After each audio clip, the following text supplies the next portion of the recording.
up a part-time job, the best I could find. I was interpreting 18th century pioneer life for kids on field trips.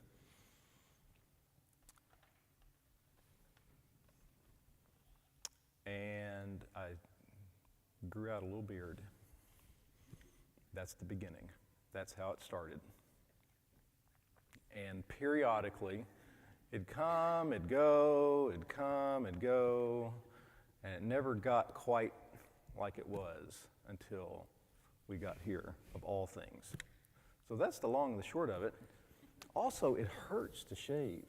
I've always hated it. And so I may never shave all the way again. But yeah, someone got me in a headlock. I was walking down the street, they got me in a headlock, and they shorn me, and then they turned me loose. You believe that? Don't believe that. Don't believe that.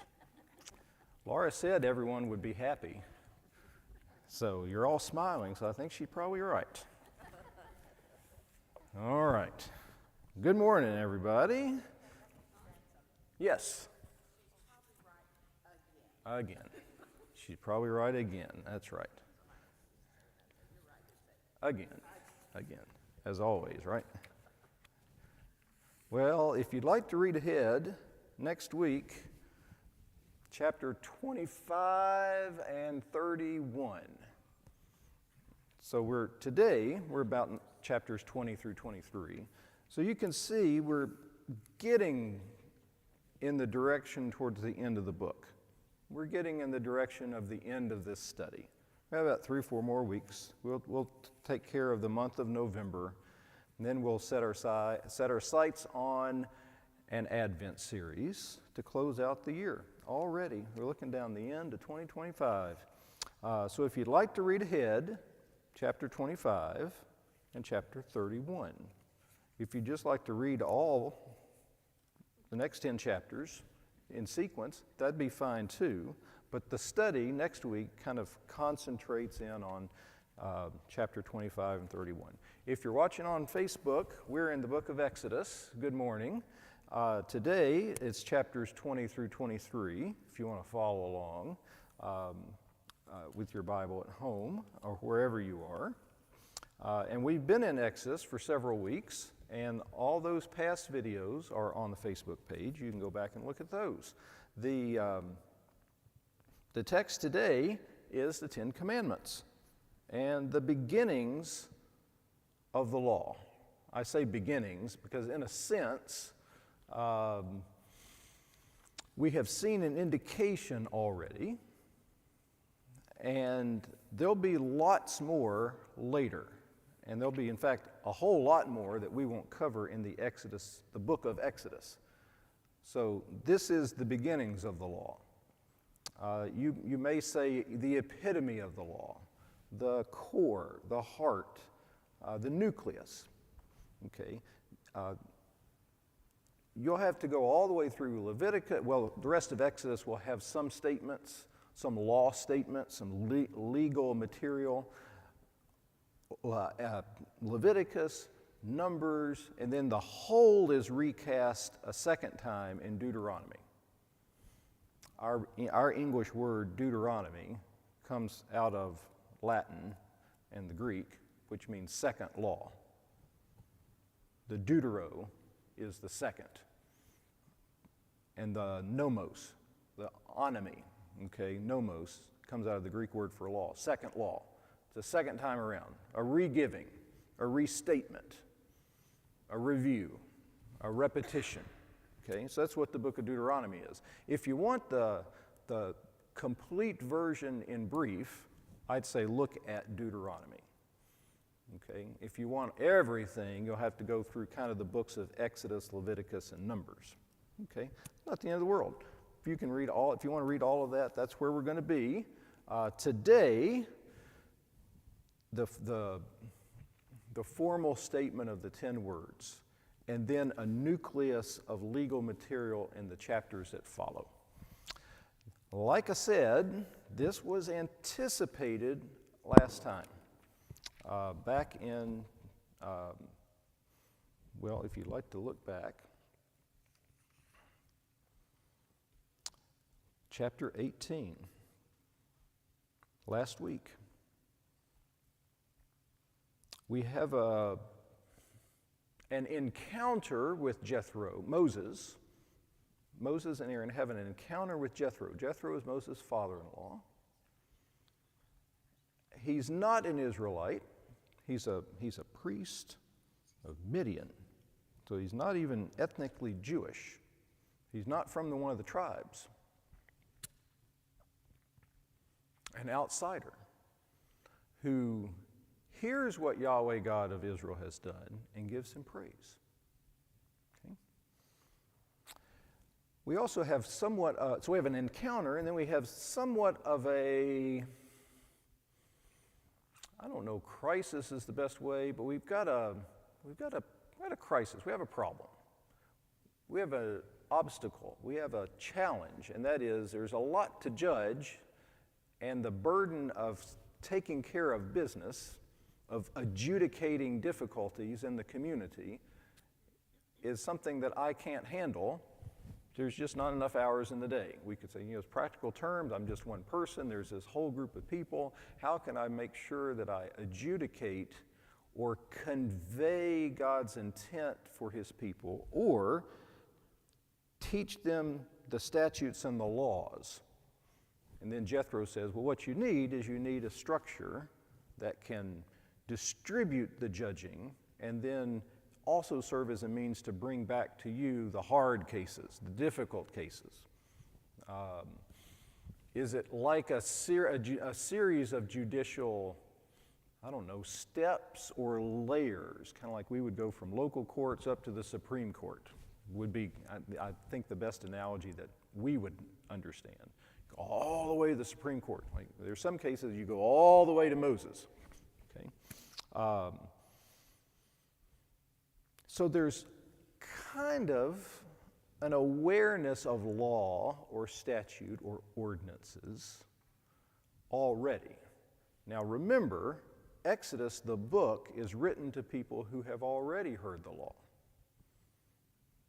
So I fear sometimes we read these books as if they're time machines, as if we ignore the fact that we already have the law, and it's the intent of the book is to time travel us back. Like, well, it intends to tell us what happened, yes, but the understandings of the people who received Exodus should factor in, and it appears whenever Exodus was written, the folks already had the law. Okay, even in a sense where it was understood. We have this, and now we're going to tell you how it is we received this. So there's some understanding, and again, even at the time that Moses meets Jethro, there was some understanding of what God intended for his people. Okay. Well, we're going to get that fleshed out. So without further ado, only to note, Jethro hears what Yahweh has done. Moses tells him, and the ground of this leadership is what God has done for his people. Look, 18 verse 9. He rejoices over the good things the Lord has done for Israel when he rescued them from the power of the Egyptians. Blessed be the Lord. And he offers sacrifice. So the beginnings of leadership, the beginnings of adjudication, the beginnings of constraining the community in a healthy way to convey God's intent for that community begins with retelling what God has done and worship. That's the ground of leadership. That's the ground of community formation, is God's act on behalf of his people. Chapter 19 narrates us getting the Israelites to Mount Sinai. The geographical move. I noted that last time. We see it again in 19 verse 1. We get kind of a chronological note and a geographical note. Change of time, change of place, change of scenery. Again, I use this analogy a lot. The curtain comes down on one act, and it comes up on the other, and when the curtain comes up now, the scenery is different. The setting has changed. Okay, we leave Egypt and we go to the Sinai wilderness, 19 verse 1. Camping in the wilderness, they're at the base of the mountain. Moses goes up the mountain, okay? Remember everything, remember all of the imagery that you remember from watching Charlton Heston on TV. That's the only, my mind keeps going back to that. You know, I guess when you see it on TV every year, that becomes the way that you visualize the Exodus, okay? All of that, in chapter 19, people can't come up, but I can come up. So Moses goes up, and then he brings the law to them. So if you'd like to just glance through chapters 20 through 23, notice, and our Pew Bible puts this off kind of, it's not in poetic form, but you can see how they indent. Just the way that the layout of the typesetting on the page, they kind of set the Ten Commandments apart. If you've got an older King James version, they don't do that. But they don't do that for poetry either. Sometimes in the Psalms, but often not in the text of a narrative book. So they're kind of set off. These 10 words, then God spoke all these words, the 10 Commandments. The way that our Pew Bible set them off is kind of each one is its own paragraph. Okay, it's not indented, but each one is its own paragraph. You really see this when you get down to verse 13, 14, 15. Do not murder, do not commit adultery, do not steal. So it's picking up on the grammar. Do not do this, do not do that. Thou shalt not do this, thou shalt not do that. Okay? Then there is a note here, the people react. Our Pew Bible, a little subheading, okay, the people's reaction. Then we'll get a series of laws about, in this case, slavery, chapter 21, first little paragraph there. Personal injury, what happens when someone or something is injured in various cases, okay? Also notice the form of these laws as you just glance through the page is different than notice the 10 Commandments are statements, commands. Do not do this, or thou shalt not do this, or thou shalt, okay? In the case of verse 8, 20 verse 8, remember the Sabbath. That's not I guess if you want to say, do not forget the Sabbath. Remember the Sabbath. But notice the form. Verse 12, honor your father and mother. That's not phrased in a thou shalt not form, but it's a statement. Okay. Notice these, starting in chapter 21, when this happens, then you do this. Or if this happens, and it may be your English version goes with if, our Pew Bible often will say when. Okay. So we get a chunk of material about slaves in various situations. We get a chunk of material about, here this is personal injury or some type of harm. Okay, lots of scenarios. Okay, almost kind of reads like a laundry list of scenarios. It may be hard to figure out, is there an internal coherence that ties all these together? Or is a better analogy kind of like pearls on a string? Here's one, here's another, and what holds them together is the string. Okay. In other words, what holds them together is the fact that they're all about a certain thing. There is no internal sequence. All right? Then there's property laws or property damage. Look at chapter 22.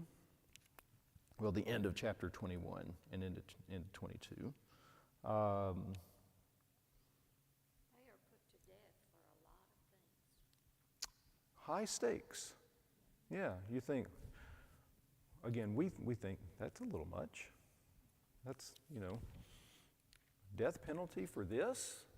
Isn't that, okay? Yeah, the stakes are high. Okay.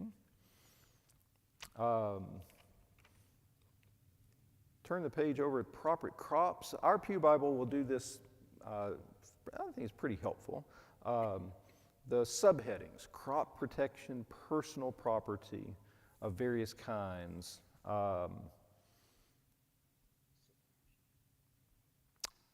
Look at about the middle of chapter 22, about to verse 16, where our Pew Bible says seduction, and then capital offenses, the vulnerable, interpersonal relations in many circumstances, various situations. I guess if there's one way to phrase or kind of think about all of this, it's a kind of a cluster of interpersonal relationships.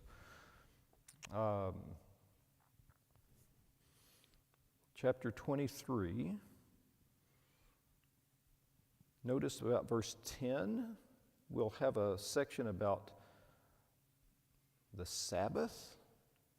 You remember we talked about the Sabbath? You remember I gave you a copy of the Mishnah? You remember we talked about what constitutes work and measuring, an egg's worth of water? Remember that? Well, here we've got instructions about the Sabbath. You work for 6 days, but on the seventh you rest. Also, you and the animals. Animals are working too. Animals need rest too. Okay. There's a festival, unleavened bread, festival of the harvest. Okay. First fruits. Okay.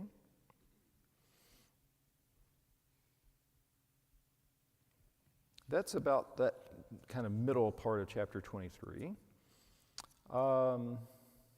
There's a lot more ceremonial laws over in Leviticus, over in Numbers. Recast the whole thing in Deuteronomy. So this is not the, there's more elsewhere. Okay, so we get kind of a nucleus. Then there's a kind of a, it's not in the form of law, but it's instruction. There's this paragraph at the end of chapter 23 that closes the chapter, okay? That looks about like a natural break at chapter 24, what we call our chapter 24, kind of a shift, okay? Okay,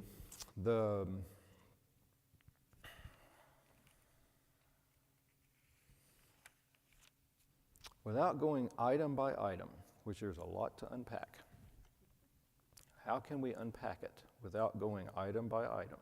Okay, it's a good question. Well, here's my attempt. Let's look at chapter 20, verse 22, through about 21, verse 1, where our Pew Bible breaks that paragraph. Okay, we've got the 10 Commandments, the 10 words. Here are these words. Israel hears these words, and then there's this terrifying scene. They see thunder and lightning, sound of a trumpet, the mountains, smoky. It's kind of this symphony of sight and sound. They tremble. All right, Moses, you go there. We're not going there. You go there, you come back to us. We can't let God speak to us. So there's fear and there's distance. Fear and distance. Moses says, do not be afraid. God has come to test you so that you will fear and not sin. Okay? Interesting response. our narrator says, they're still at a distance. They stand at a distance as Moses approached the total darkness where God was. So there's a lot of mystery. Really, there's things we can't see. It's dark. We don't know what's out there, okay? We don't know who's out there. We don't know what's, in a sense, we don't know what's going on. There is mystery, which I think goes hand in hand with that language of test. There's something that we don't quite know the answer to yet. Something is not yet revealed, and the giving of the law will make it clear. We're going to see, in a sense, what kind of community Israel will be. We don't quite know it yet. So this giving of the law and putting them to the test, I think there's a way you could see that, and some have seen this as a divine gotcha. He's going to put you to the test, and he's going to get you. He's going to see what you're made of, and he's not out for your good. He's out to get you. It's a gotcha. I tend to think this is not as much a gotcha as it is. This is intending to see what you're made of. But remember, the overarching frame of this is God has brought them out of Egypt already. This is not a gotcha to see if you can get it right and then I'll deliver you from Egypt. They're already out of Egypt. They're already out of it. They're safely out of Egypt. The threat of the enemies preventing them from leaving that's not there. There's no threat from Egypt. Are you afraid of Egypt? Are you afraid of the Egyptians? They're long gone. Gone, gone, gone, ain't never coming back, okay? There's no fear from Egypt, okay? So I don't think this test is a malevolent gotcha. I think this test is we will all see what kind of community this will be. The goal is that we see what kind of people you will be, and to reveal, to make known, the intent is that you will not sin. So we are going to have some clarity where before we only had mystery. There's whatever the laws and the statutes and God's intent for his people were that we saw. Jethro kind of says, you need a way to adjudicate among the people. We need to know how to structure the society and function. It's kind of a mystery. We're going to clear this up. We're going to get lots of clarity in lots of situations about what kind of community we want. And what we don't know is how all that's going to turn out. And the law will bring clarity.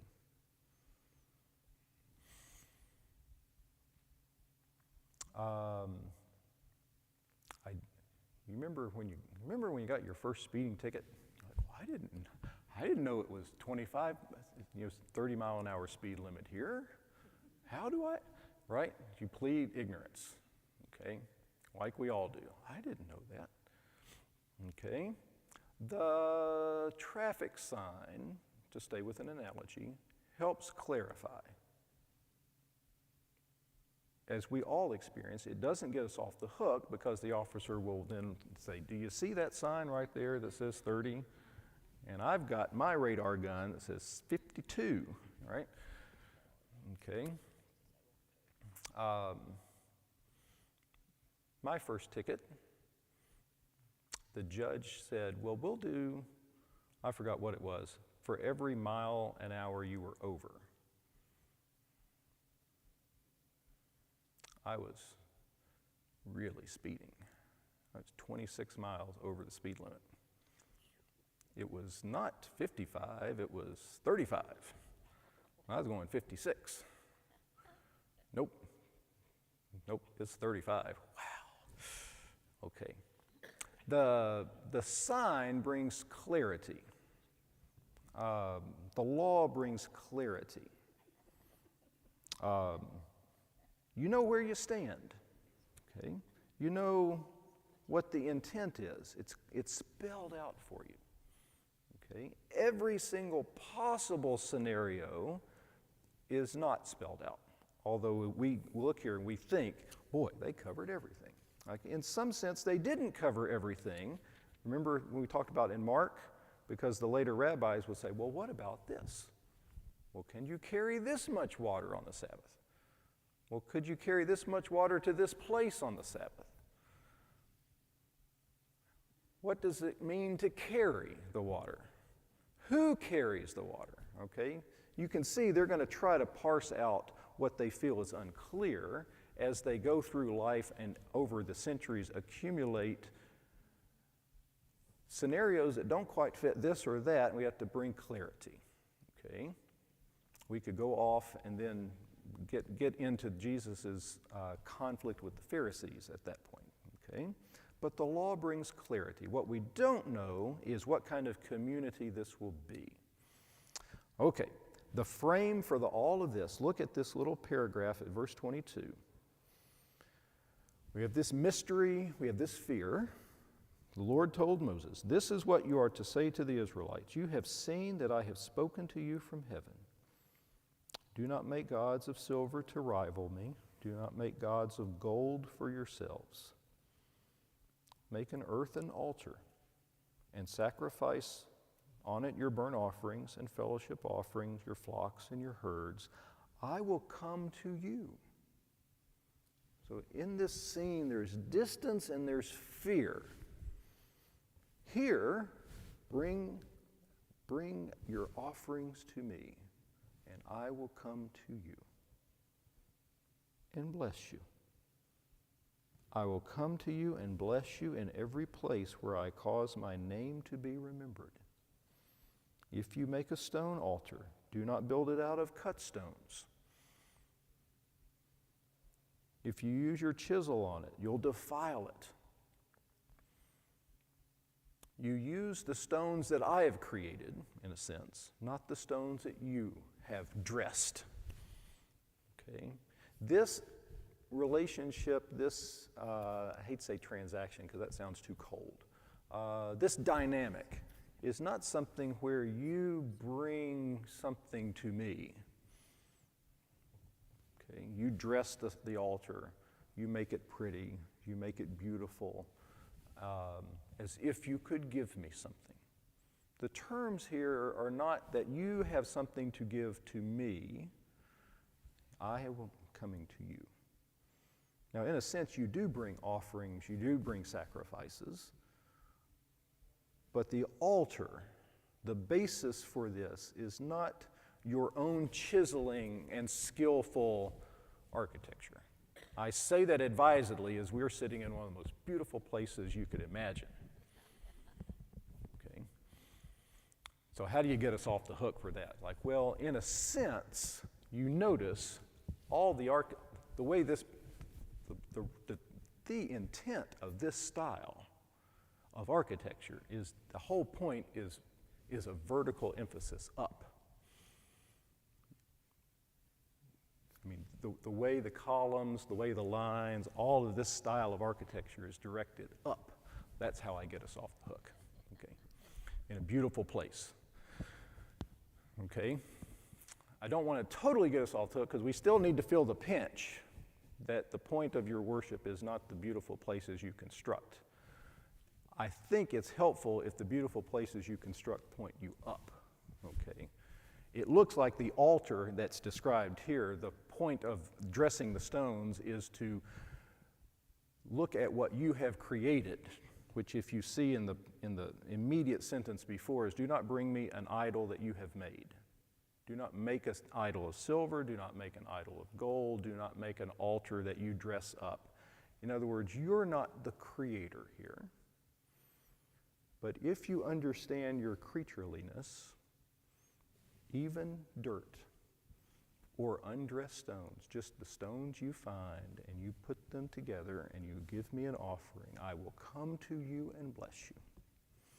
So the frame for the giving of the law is this: I like to connect that back to the way the Ten Commandments begin. And in a sense, the first commandment, or the first item on the list, is really not a command. It's a word. What's the word? Okay, we kind of use that. Bring us a word, brother. Okay, what's the first word? The first word is, I am the Lord your God, I have brought you out of Egypt. The governing frame for all of the law, for all of the instructions that give the community integrity, is rooted in, I am the Lord your God, I am Yahweh. Okay, we can see that. See that capital L, capital O-R-D. Okay, we know behind that is the name, capital N, the name, Yahweh. I am Yahweh your God who brought you out of Egypt. The first word is not, this is what you do to prove your worth. This is what you do to demonstrate your worth. The first word is, what I have done for you. I have brought you out. The ground always is what God first does. Remember our grammar. Remember we talked about 6th grade grammar. Indicative, imperative. Remember that. The ground of all the imperatives is the first indicative. I have brought you out of Egypt. You did not deserve it. You did not earn it. You cannot make yourself great. I promised to your ancestor to make you great. I came to you with promise. I came to you with obligation. I obligated myself to you. There is no one greater that I could obligate myself by, and so I passed through the animals back in Genesis 15:16, myself. I obligate myself on your behalf. I obligate myself for your good. I come to you and bless you. So the beginning of the Ten Commands, and then immediately on the heels of giving the Ten Commands, I think is the critical frame for all of the law. Now, let's look at one example. Okay, go over in chapter 22. About verse 21. Well, also, in the ancient Near East, meaning Syria, Babylon, modern-day Iraq, modern-day Iran, down through Palestine, down into Egypt, that whole kind of eastern Mediterranean, that whole kind of neck of the woods. Without getting too deep into the parallels, there were two broad kinds of covenants in I guess the broadest terms we could think of. One was covenants or contracts between equals, and covenants or contracts between two parties who were not equal.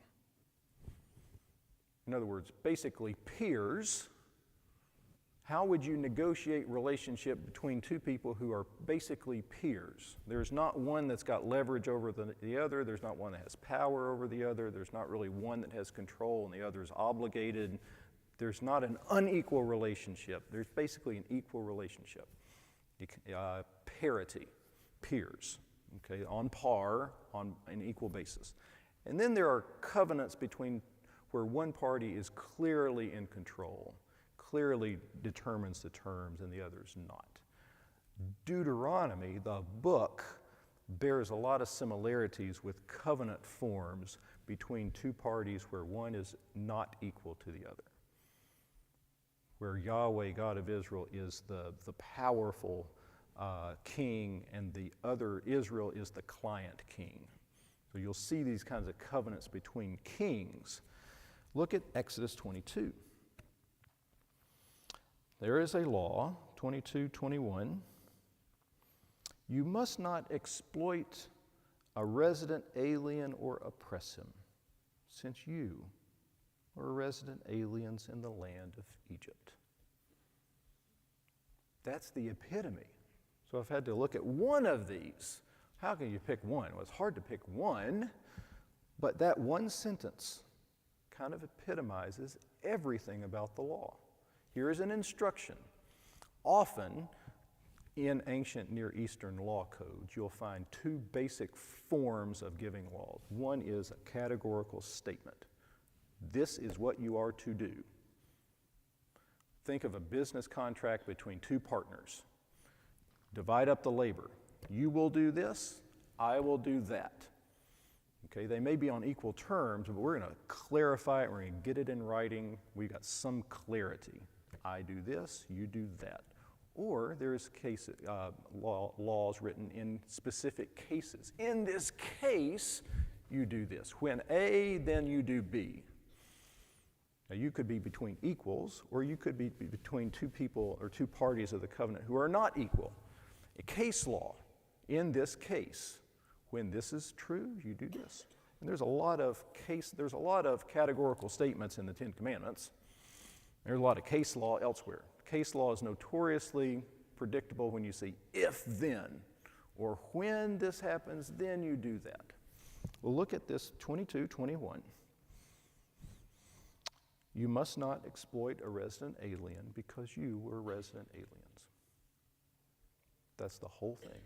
The way you treat people is rooted in what God has done for you. That is I couldn't get more epitome-ness than that, right? You must not mistreat a widow or fatherless. If you do, they will no doubt cry to me, and I will certainly hear their cry. My anger will burn. I will kill you with the sword. Whew, wow. High stakes. Of course, high stakes. That's the kind of community we want. If you lend silver, verse 25, okay, you kind of go from one way over here to something looks like totally random, totally different, like pearls on a string. If you lend silver, don't be like a creditor, don't charge him interest. Do not use your advantage to really stick it to your neighbor. If they're in a place where they need help, that's one thing. Don't make it worse by now you're just, you got him. You got him. I can take advantage of you. That's not how you deal with people. They need to borrow something, they pay it back. That's one thing. They need to borrow something, they're in a need, and you exploit their need to enrich yourself. That is not how I dealt with you. I did not deal with you when you were in great need in Egypt and your back was in a corner and you had no choice. I did not stick it to you. I brought you out. If you take your neighbor's cloak as collateral, as again, what a prototypical case law form. If this is the case, then do this. If you take a coat as collateral, okay, return it before sunset. Okay, they have a need. They're going to give you their coat as collateral. Okay, legitimate. Okay, give it to them before sunset because it's going to get chilly. And it's one thing for him to be in need. It's another thing for him to be in need and you keep his blanket. That's not the kind of community we want. If he cries to me, I will listen. We should hear an echo of the Exodus narrative earlier in the book where Israel cried to the Lord and he listened. Okay, that's my attempt to frame the law. I owe you 3 more minutes because it's 9:47. All right? Next time, let's look at chapter 25 and 31. See you then.